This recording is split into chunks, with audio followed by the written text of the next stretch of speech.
si Eds De Leon. You can call me Brother Zone. Para pag tumatawid kayo ng school zone, tinutog yung kotse nyo, way zone. Si Eds naman, yung aking asawa, ito yung aking asawa, patalo na babe. Palapakan po natin yung pinakamalang babae sa sa buong universe. So, alala niyo pangalan niya kasi usually ang Ed ay lalaki. No? So siya po Eds with Z. Konting trivia po, nung hindi pa po kami mag-boyfriend-girlfriend, ako po yung nagpalayo sa kanya. Yung pangalan niya, nilagyan ko ng Z. Kasi para pag pinagdikit yung pangalan namin, naging kami na Eds Zone. So, yun po. So, yun po. Kami po ay nagkakilala sa Christian Life Program na gaya nito. Meron po kasing Christian Life Program na tayo po kasi mag-asawa po rito. Pero meron po mga ganito Christian Life Program pang youth, pang single, yung mga single professional. Doon po kami nagkakilala. And kagaya yung last week, no, may top 1. Top 1 parang crush na ako noon.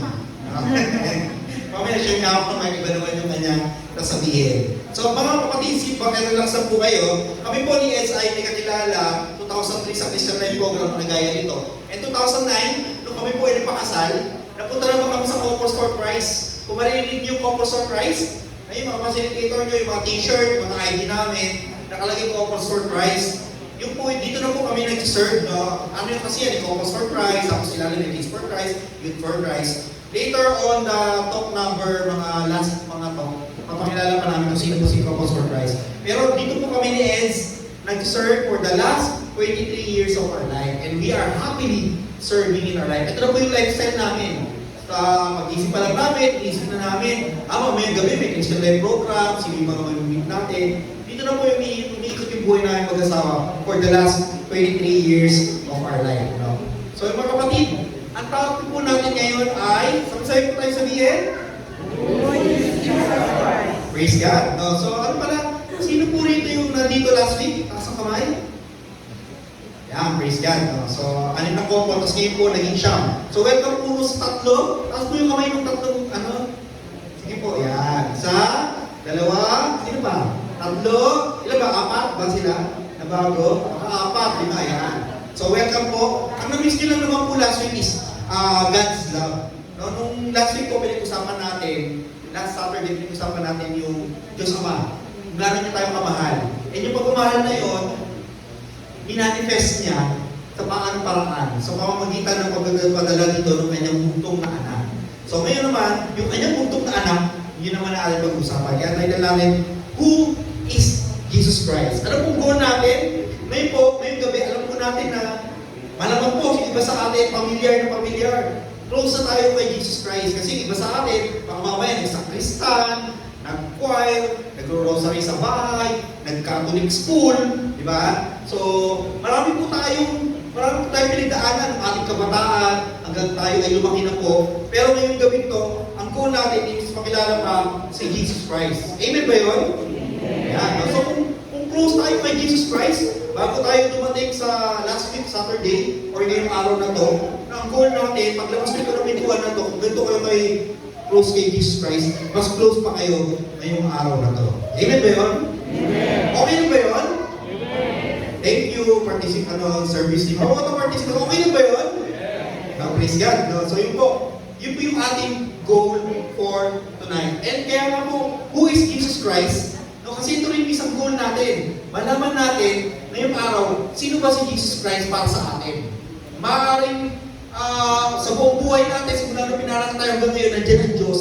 Pero sino nga ba si Jesus Christ para sa atin? Diba? Diyos Ama, Diyos Anak, Diyos Espiritu Santo. Ngayon, sino si Jesus Christ para sa inyo? Hindi para sa atin, kundi para sa inyo individually. Hindi para sa inyo mag-asawa, kundi para sa inyo individually. Siya ba ay yung inyong kaibigan? Na pag may problema kayo, siya yung ninakausap nyo? Siya ba ay ang inyong healer? Siya ba yung pag may sakit kayo? Jesus Christ, pagalingin niyo po ako. Jesus Christ, pagalingin niyo po yung asawa ko. O siya ba yung inyong tagapagtanggol? No, pag nagdadasal kayo, no, Lord, o tagapagbantay. No? Lalayo, babiyahe kami, pupunta ng bago, ingatan niyo po kami. Lalabas po yung mga anak ko, ingatan niyo po kami. Sino ba si Jesus Christ para sa inyo? Yan po yung ating question for tonight. So, kanina po, nagpalaro tayo ng two truths truths and one lie. Yung mga participants, yung kanilang buhay, yung tatlo kanina. Diba? So, yan. So ngayon, pag-usapan naman natin yung two truths and one lie sa buhay ni Jesus Christ. Okay na ba? Sige po, tawagin ko yung aking asawa to be with me for this. Good evening, brothers and sisters. God is good. And all the time. God is where? Everywhere and everywhere. Ayan. Siyempre, hindi lahat masanay ang participants, pero huwag kayong mag-alala. No? Siguro after ng CLB program, sanay na kayo dyan sa tawagan niya. Pampag-isip po yan. Ayan, Ako muna. Yes. Ako muna. So, basic lang po, huhulaan nyo lang kung ano dyan yung lie. Ibig sabihin kung ano yung hindi totoo sa buhay ni Jesus Christ. So, iba rito nadaanan nyo na kasi yung nung bata pa tayo, pinag-aaralan natin siya. Yan. Ang mga option natin ay born in Nazareth, born in the manger, son of a carpenter. Ano po dyan yung hindi totoo? Asang kamay, birthday participant. So, po kami yan. Born in Nazareth, born in a manger, or son of a carpenter. Sino po? Okay, sige, ulo kayo na yan. Sister G. Yes, ang tamang sagot ng lie ay born in Nazareth. Parang mga natin si congratulations. Ayan, So, bakit siya born in Nazareth, no? Kasi si Jesus Christ po talaga ay born in Bethlehem. Di ba kaya pag Pasko? Bethlehem rejoices. Di ba laging Bethlehem ang dinidiscuss. Although, ang tawag sa kanya, Jesus Christ, Jesus of Nazareth. Laging ganon. And mga kapatid, totoo po na siya ay pinanganak sa manger or sa lusaban. At totoo rin na siya ay son of a carpenter. Kasi po, trabaho po talaga ni Saint Joseph, kanyang tatay sa lupa, ay carpenter. So usually kung ano po yung trabaho ng tatay, hindi po yung noong panahon, yung trabaho ng buong pamilya. So, son of carpenter. Next video. next. Okay, two truths and a lie. So, pili po again tayo. Ano po ang mali dito? Anong lie po dito? Number one, He forgave sins. Two, He never gets angry. Or number three, He performs miracles. Ready, set, go? Sino po? Oh, sige. Ito yung first honor natin. Ano pa tayong second honor? Sino po sa participants? Ayan, sige. Sister Sophie. Okay, the correct answer is babe. The correct answer is he never gets angry. Ayan, congratulations po.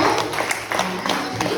So, tama naman po, no, na He forgave sins as ang fact po. Di ba alam natin, pinapatawad tayo ng Panginoon every time na tayo pa is sincerely humingi ng kapatawaran sa Kanya. And it's also true that He performs miracles. Marami po siyang ginawa. Later on, kikwento po ni Zone, ano ba yung mga miracles, famous miracles na ginawa ng ating Panginoon.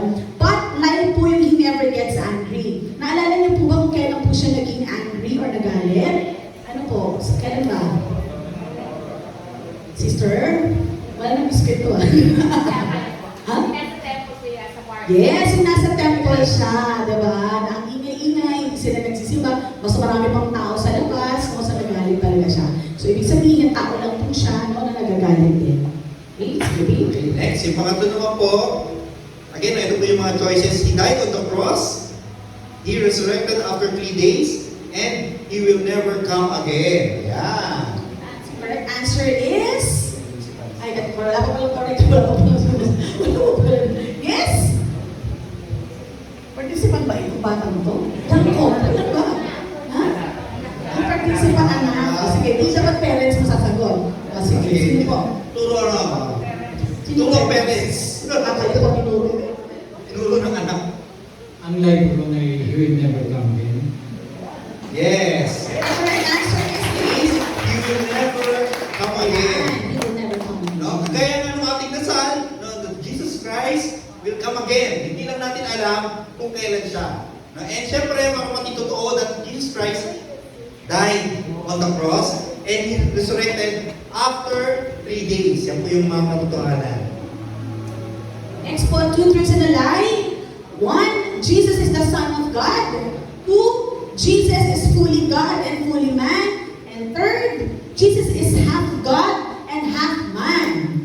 So, ano po ang line po dyan? Ready, set, go? Sino po hindi pa po nagsasalita? Are there participants? Yes, so, eto. Sige po, try. Ito. Ayan. Baka banda ng bill. Inakalabit Ah, kasi yan eh. sis na lang po ng ma'am. Sabi sa akin, ay mama. Hindi ko ako mag-share. Sister na lang. Bakit pa kasi siya? Jesus Hooligan po yun. Ano? Yung Jesus Hooligan po yun. Holy God, holy man. Okay? Hindi, hindi ba, no? Meron pa iba, meron pa Meron iba. pa iba. Gusto mo i-try ulit? Pero ano yan? Medyo Ano pala, medyo- kakaiba kasi. Si Mike, baka gusto i-try.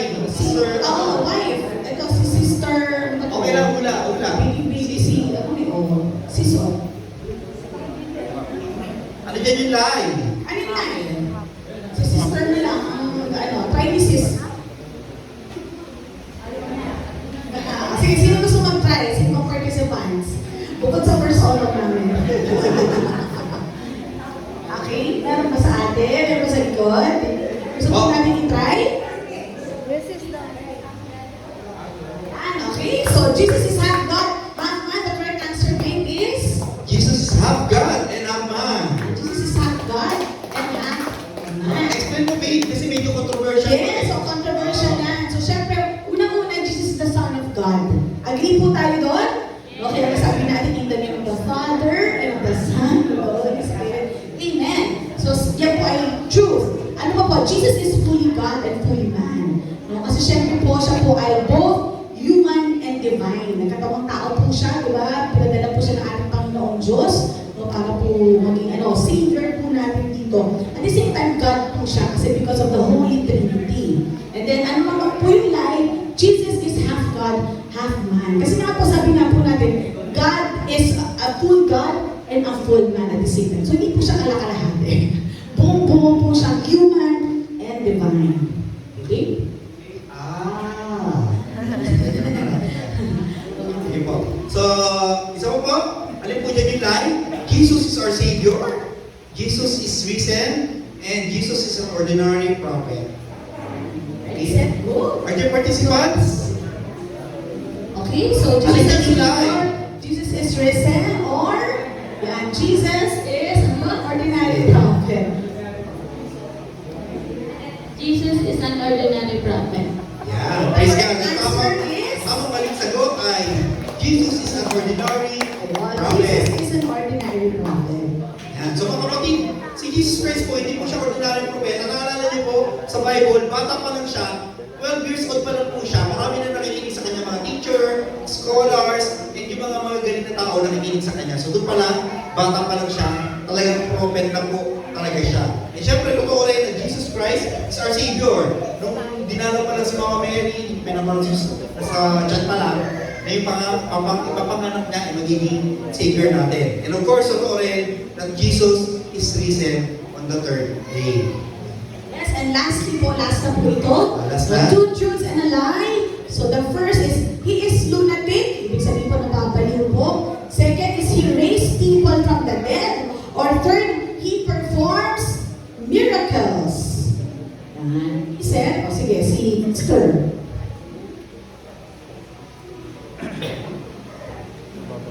He is lunatic. The correct answer is? The correct The correct answer is Ayan, he is lunatic. Lunatic. Ayan. Praise So, God. syempre, alam po natin lahat, ayan, sister, alam naman po natin na lahat that he raised people from the dead, no? So, ang pinaka-classes, alam niyo po kung sino yung, sino yung kanyang unang binuhay po from the dead? Yung kanyang best friend na si Lazarus, di ba? Yun po ang pinaka-klase po. And he performs miracles. Marami po siyang pinuperform ng miracles. Kung naalala nyo, yung 5 tinapay, 2 isda, naging ilan po? Oo, 7,000. No? Libo-libo po, di ba? Tapos, after, he also turned water into wine. Nagkulang po ng isang wedding po. And many others. Pero, ang lie po dyan, is he is lunatic. So, hindi po siya nababaliw. Akala po ng mga tao noon siya po ay nababaliw dahil masyado po siyang magaling. O kaya, bakit niya kiniklaim na siya ay anak ng Diyos? So, hindi po yan totoo. Yan, okay? Praise God. Sige po, thank you, babe. Okay, well, Thank you. Palakpan po natin yung mga nakasagot po. At saka sumagot din. Yung mga nag-try talaga sumagot. So mga kapatid, bakit natin ito ginagawa yung turo sa Ilalay about the life of Jesus Christ? Kasi po mga kapatid, to get involved with someone in a personal way, we have to see and understand his background and take time to know where the person is coming from. No, kaya po natin gusto makilala, kaya kanina pinakita natin ano yung lie, ano yung totoo sa buhay ni Jesus Christ. Kasi gusto natin malaman kung saan siya nagagaling. Kaya kanina sabi ko si Brother Toto, masyado mayumanay. Kasi galing to ng ano, ng Ilonggo o ng ano, Bacolod, di ba? So mga malumanay, pag nag-aaway sila ron, babato, galit ako sa iyo, babato ng lahat, pero malumanay pa rin. So ganun yung character ng mga taga-Bacolod. Same with Jesus Christ, no? Gusto natin, makita natin, anak siya ng karpentero. Bata pa lang siya, nag-preach na siya. Kaya ang galing nung pag-preach niya, no? So kasi, bata pa lang nag-preach siya. Ito yung gusto natin. Kaya gusto natin malaman kung saan galing si Jesus Christ. So ngayon ang tanong, who is Jesus Christ? Sino nga ba talaga si Heso Kristo? So mga kapatid, to show us more, alam ko na-play na sa inyo to last week, pero i-play natin ngayon.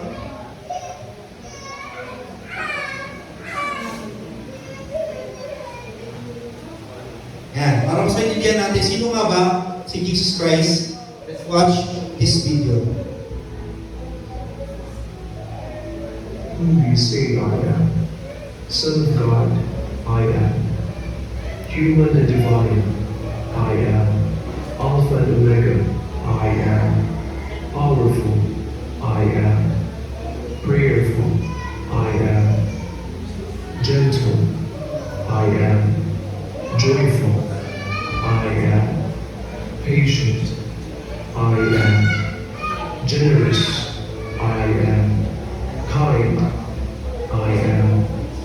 Humble, I am. Obedient, I am.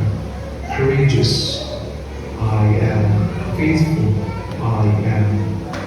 Healer, I am. Merciful, I am. Forgiving, I am. Full of love, I am. I am who I am.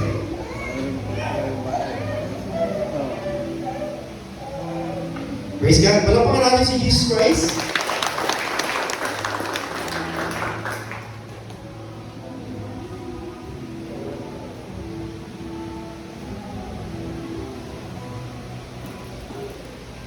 Alam niyo po, kung tatanungin niyo ako, sino si Jesus Christ para sa akin, siya po talaga yung aking idol. No? Siya yung aking savior, siya yung aking idol. Siya rin yung savior ko, siya rin yung aking leader. Pero kung nakita niyo kanina mga character, faithful siya, gentle siya. Yun po talaga yung gusto kong ma-adapt ko sa aking sarili. So, yun po. And mga kapatid, pag-usapan natin, meron tayong apat na points sa pag-usapan na. And first of that is Jesus of history and Christ of faith. Mga kapatid, alam niyo po, si Jesus Christ, siya po lang naman yung nabanggit sa Old Testament na mayroong dadating. Ibig sabihin, pre-announced yung kanyang pagdating. So may dadating, ang pangalan niya Jesus Christ, and He will save. Hindi naman, tayo, pinanganak tayo, may dadating, si Zoe, magtutok siya sa araw na to. Wala namang ganun, di ba? Pero si Jesus Christ, ganun po, yung pagdating niya po sa earth, sa ating mundo, pre-announce po. And si Jesus Christ lang po, yung nakapag-divide ng ating panahon. Kung maalala niyo yung BC and AD, alala niyo? So, simula nung pinanganak si Jesus Christ, yung panahon na yon, doon nag-start yung date, year 1. Tapos ngayon, year 2025. Nung pinanganak ba kayo, natin yung panahon, nag-start pa tayo ng date, year 1. Di ba, hindi naman. Pero si Jesus Christ po, ganun po siya, kalaking impact niya sa buong mundo. Sa kanya po yung AD and BC. No? AD stands for Anno Domino, in the Latin for in the year of the Lord, and yung BC naman stands for before Christ. So, ganun po siya ka-influensya, mga kapatid. And ito po yung mga basic, ito yung sinabi natin kanina. Jesus was born in Bethlehem, a virgin named Mary. And of course, yung kanina rin sinabi natin, he grew up as a young carpenter in Nazareth. Now, for years, si Jesus Christ po, alam niyo po, for ilang years lang, siya po ay naging itinerant preacher. Ibig sabihin yung naglalakbay na preacher. And konting trivia po, alam niyo po ba kung ilang taon lang nag-preach si Jesus Christ? Nung hula, kasi sabi nga natin 12 years old, nag-preach na siya, di ba? Pero ilang taon lang siya nung nag-preach? Tanongin niyo ako, ilan? Yan. 3 years lang. No, kasi wala rin ito sa slide, pero alam niyo ba kung ilang taon na namatay si Jesus Christ? Yeah, very good. Service team. The participants, yan. So 33 years old po siya na namatay. No? So, he was never more than 150 kilometers from his home. No? So, ito po yung niya, yung nalakbay lang niya. Nung ni-research ko ito, nung pinag-aaralan ko ito, sabi ko, ilan ba yung 1,150 kilometers? Alam niyo po, malayo pa yung Baguio. No? Malayo pa yung Baguio. Pero nakita niyo, lawak ng nasakop ni na-influensya ni Jesus, nakaabot sa Pilipinas. Pero yun lang po ang kanyang nalakaran, yun lang po yung kanyang naputahan. So, malayo pa yung nakarating kayo ng Baguio, o kaya nakarating kayo ng Pangasinan, malayo pa yung nalakbay nyo kay Jesus Christ. He did not have a school like Socrates, Plato, and Aristotle. And yet marami po siyang kaalaman. And marami pong nakikinig sa kanya. And Jesus Christ, he did not have an army like Alexander the Great, but he was a magnetic leader. No? Kaya pag nakita niyo sa Bible, kung saan magpunta si Jesus Christ, nandun yung mga crowd. Meron nga mga time na parang makiiwas siya sa mga tao, hindi niya naman iniwasan. Pero pag meron siyang ibang mission, ang ginagawa niya, nagkasakay siya ng bangka. Kasi nga, para mapuntahan na maserbahan yung ibang tao. Pero marami talaga, laging tao, and he was a magnetic leader. Naalala niyo, meron mga may sakit, hawak, ang gusto ang kulang nila, hawakan yung damit ni Jesus Christ kasi gagaling na sila. Yun, ganun po kataas yung faith, and ganun din ka magnetic leader si Jesus Christ. Ano pa? Pag-usapan natin si Christ of faith. Ano nga ba yung ginawa ni Jesus Christ? Yung pagiging, bakit humble lang siya, tapos yung pagiging Christ-like niya, pagiging ganyan. Pero ang laki ng impact niya sa ating mundo, sa ating mga ginagawa. First, ito po, marinig niyo lagi ito. First, Jesus forgave sins. Siya po ay nakakapagpatawad, mga kapatid. And pangalawa naman, Jesus claimed to possess all the power in heaven and on earth. Ang inyong sinasabi, pag nag-preach siya, na meron akong I have the power sa heaven and earth. And syempre, yung isa po rito, Jesus claimed straightforwardly to be God. Siya mismo yung nagsasabi na ako ay anak ng Diyos, na ako ay Diyos. Amen? Klaro po ba yun? Yan. Ang sagot po ay M. Recto. Klaro? Thank you, service team. Sa participants naman, klaro? Yan, para pag-mailing mamaya, iba yung sagot nila. O sa mga klaro? Yeah, praise God. No? So, interactive tayo. May eksena po tutok na to kasi goal ko lang talaga namin sa inyo mag-asawa. Ipakilala po si Jesus Christ. And ma-excite pa kayo. And how can Jesus Christ help more yung ating buhay as Kristiyano? Pag-usapan po natin, is Jesus liar, lunatic, or Lord? Ito po yung kanina yung sinabi ni Eds, no? Si Jesus Christ ba ay liar? Of course, hindi. Kasi kung paano siya magsalita, kung paano niya papaniwala yung mga tao, hindi po talaga siya liar. Is he a lunatic? Hindi po, kasi yung itsura niya, yung pananalita niya, yung pag-iisip niya, sobrang klaro po lahat ng kanyang sinasabi. So Jesus Christ is not lunatic. So if not a liar, hindi siya liar, hindi siya sinungaling, hindi siya lukalok. Ano ba yung Tagalog? Nababaliw. No, the only alternative left to us is Jesus did speak the truth. Ito po yung kanyang mga sinasabi. And He was and is the Son of God. And He claimed that He is Lord. No? So sabi-sabi po tayo masahe. Jesus is sabi-sabi po ulit. Jesus is Son of God, He is Lord. Yeah, praise God. So, pag-usapan naman natin mga kapatid, knowing Jesus and becoming Christian. Kanina po, sabi natin, Jesus Christ, pinag-aralan natin, ano yung buhay niya, gano'n siya ka-powerful, gano'n siya ka-influential, gano'n siya godly, kasi nakapapatawad siya ng mga kasalanan.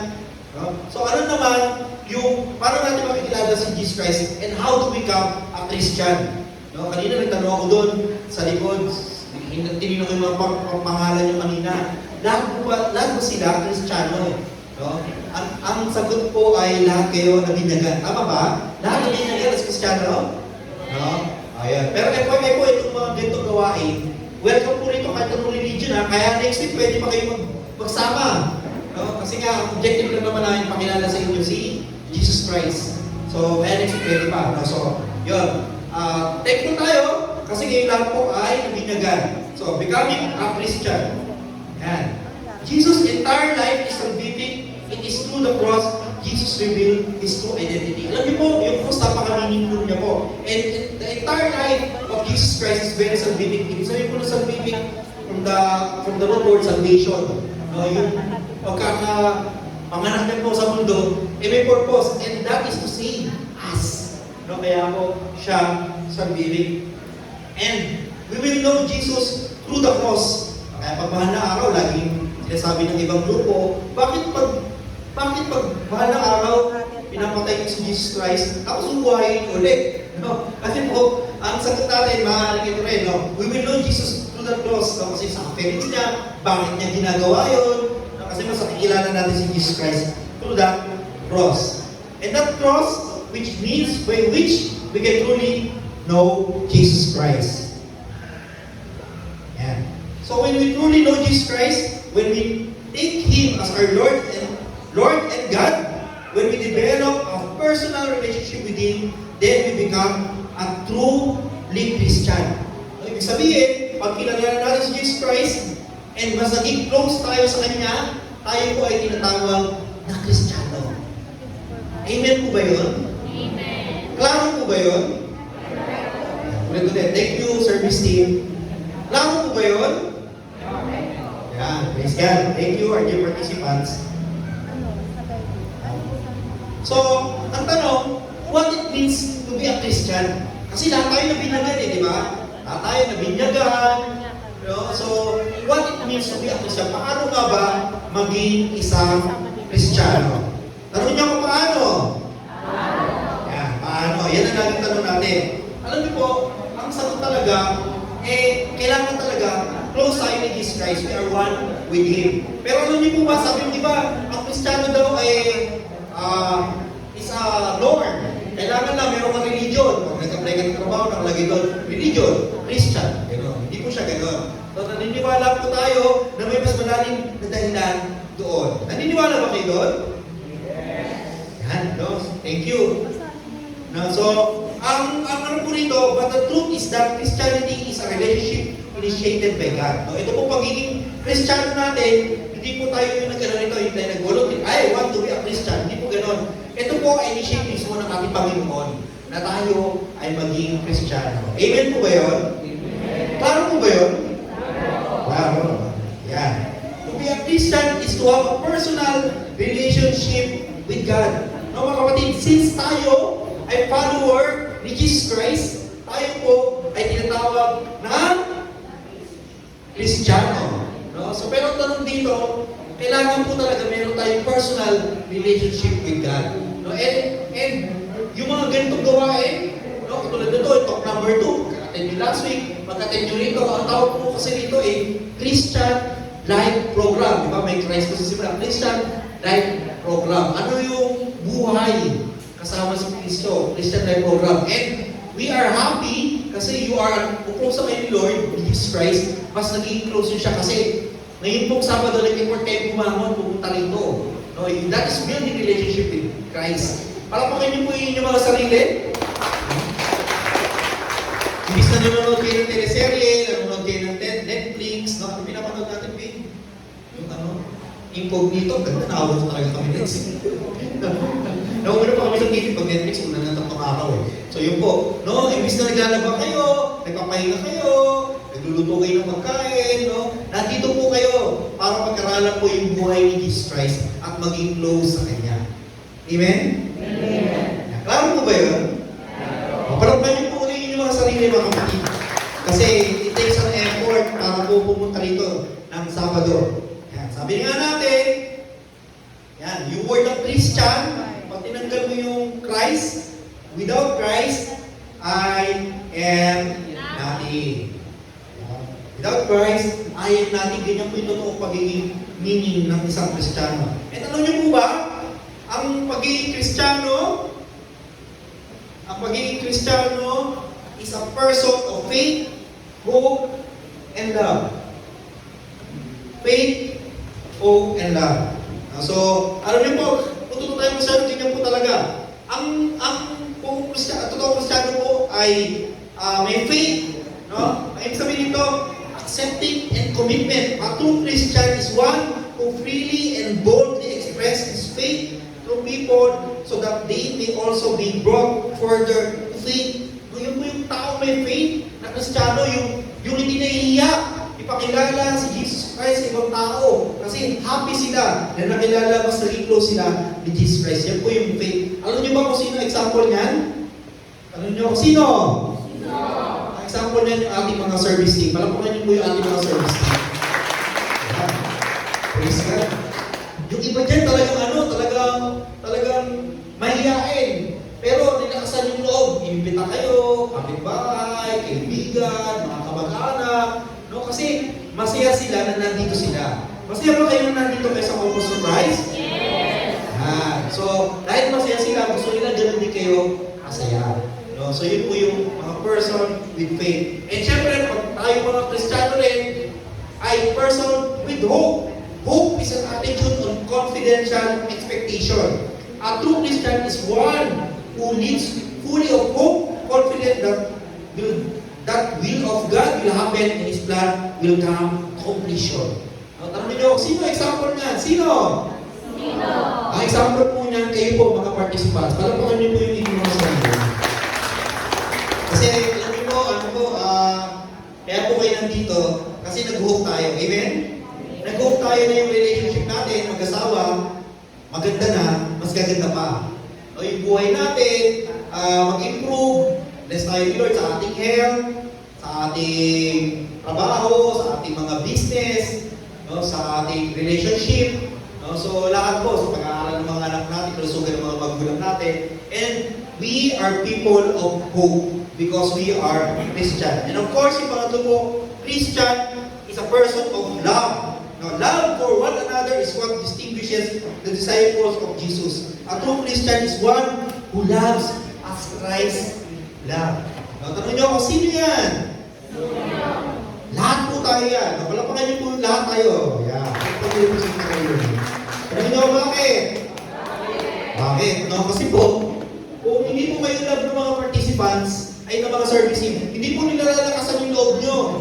No? Kaya, mamimigay ng flyer dyan, tapos iba yung binigay ng flyer, tapos binulsa na, o tinapon, pero nanakas po yung loob nila. No? Yung iba dyan, malalayo pa yung bahay, nagko-commute para dito, nag-abag-abag sila para sa merienda. Merienda pa tayo. Okay, sabihin ko may merienda, tapos wala tayong merienda. Nag-abag-abag sila. No? Tapos, hindi tayo binagpag. May bayad ba kayo dito? Wala, no? Libre pa. Sila yung nag-renta dito, ganyan, no? Nag-report sila. Sa iba, ano to? 1.5. Diba? Wala rin pa yan. So, ano po to?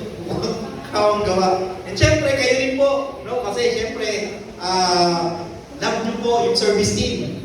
Kasi, talaga namang niyayaan kayo. Di ba, kahiyaan na lang eh, di ba? Kahit nakilala mo, pero may maganda kasi hindi nyo po pagsilisihan. And of course, you are people of love. Christian, big person of love. Kasi po, tanong nyo bakit? Kasi kung hindi nyo ba naman love si God, hindi nyo love si Jesus Christ, wala kayo rito ngayon. Amen? Meron dyan sa puso natin na talagang we want to return to God as now, as husband and wife. Amen? Palaman po natin si Jesus Christ. Sabi ko kanina, si Jesus Christ idol ko. And baka kayo po, minsan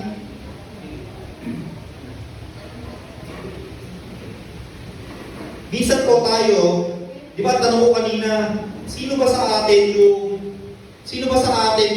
si Jesus Christ para sa inyo? And hopefully, kung hindi nyo masagot, mamaya pagtulog nyo, masagot nyo siya. Okay na ba yun? Yes! Klaro ba yun? Huwag nyo nang tanongin yung asawa nyo, si Jesus Christ para sa'yo, ikaw na mismo. Hindi mo naman kailangan sabihin sa kanya si Jesus Christ para sa'yo. Pwedeng si Jesus Christ para sa akin ngayon, at siya yung leader ko. Kasi pag may sakit ako, pinapagaling niya ako. Pwede rin siya yung idol ko. Pwede rin siya yung provider ko pag may kailangan ako. Pwede rin siya yung forgiver ko. Kapag meron akong kasalanan, talaga naman pinapatawad niya ako. No? And we are blessed kasi meron tayong confession. No? So, sino si Jesus Christ para sa inyo? Yun yung ating tanong. And when we are preparing for this song, isa lang yung sumagi sa isip namin mag-asawa na kanta. Kung alam niyo yung kanta ni Galilee, yung Could You Be Messiah? No? Kasi Messiah, ibig sabihin po na Messiah is a savior or leader. No? So, pero between the line, you will read many things about sino si Jesus Christ para sa ibang tao. So, yan. So, kung alam niyo po yung kanta, pwede niyo po kami sabayang mag-asawa. Yan, sabayin niyo po kami. Ayan, hindi ko alam kung baka mas malakas yung boses namin sa audio, yung lalaksan na lang natin yung audio, para mas marinig nyo rin po yung instrumental. Baka marinig nyo lang yung amin. Ayan, so sabay po tayo. So, Could You Be Messiah?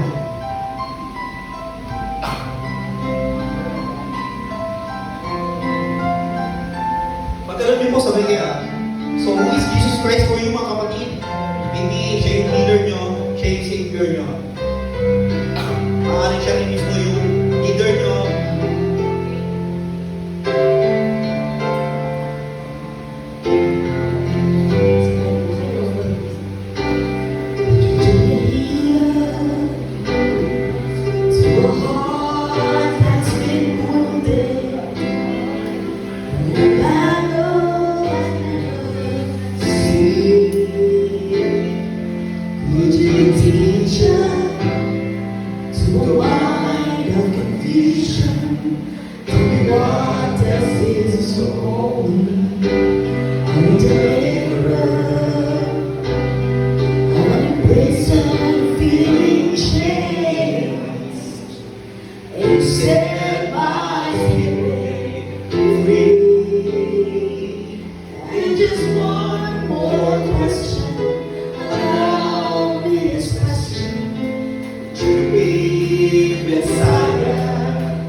All together.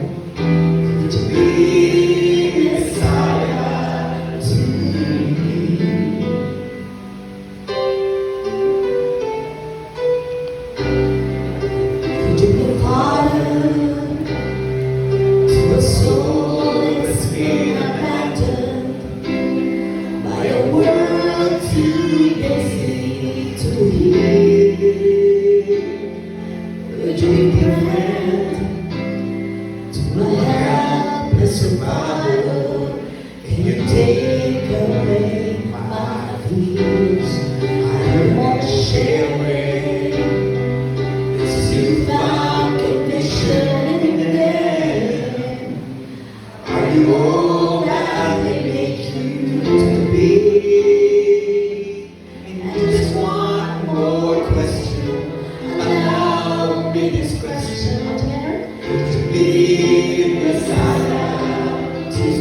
Malapakan natin si Jesus Christ, mga kapatid.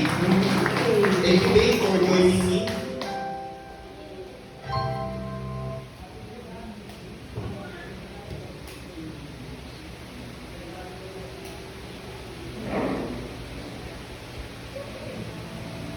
Yan po mga kapatid. So, yan po yung kanta natin. So, konting parting words lang bago po namin kayo i-wallets. So, bago po kayo mag-groupings. So, ayun po. Conclusion lang po, Jesus now raised the same question to you. Yung same question po na tinanong, ang background po kasi ng istorya nito, galing po siya rin sa verse sa Bible, sa kwento na tinanong si Jesus Christ, nung tinanong yung mga apostles niya. Sabi ng mga tao, sino ako? Sabi ni Jesus Christ, ikaw daw si John the Baptist, ikaw daw isang prophet, no? Ganon. Pero sabi ni Jesus Christ, sino ako para sa inyo? And si Peter, sabi niya, Jesus Christ, you are my Messiah, you are my Savior.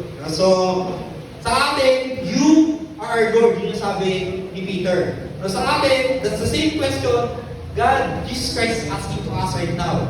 Sino ako para sa inyo? So, mga kapatid, Jesus is inviting you to be His friend, to build a more closer and a loving relationship with Him. Will you accept Him as your Lord and your Savior? Will you take Him as your dear friend and a brother? So, sabay-sabay po tayo sabihin, mga kapatid, the Lord knows,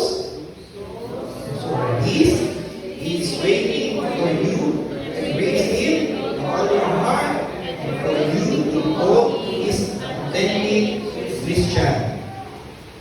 So mga kapatid, ito na po yung end ng ating talk. Hopefully, nasagot po yung inyong tanong ni Jesus sa atin, who am I for you? Sino ako para sa inyo? And hope and pray na mas nakilala niyo po si Jesus Christ. Nakukulang pa po yung pag-explain namin mag-asawa sa inyo ng service day. Huwag po kayo mag-alala kasi high-tech na po ngayon. Pwede po kayo mag-research sa internet, Google nyo lang, who is Jesus Christ? And marami po kayo, of course, yung Catholic version yung hanapin ko. Para hindi po version ng ibang sekta. No? Research lang po kayo about the life and mission of Jesus Christ. So yun lang po mga kapatid. Thank you and God bless you all.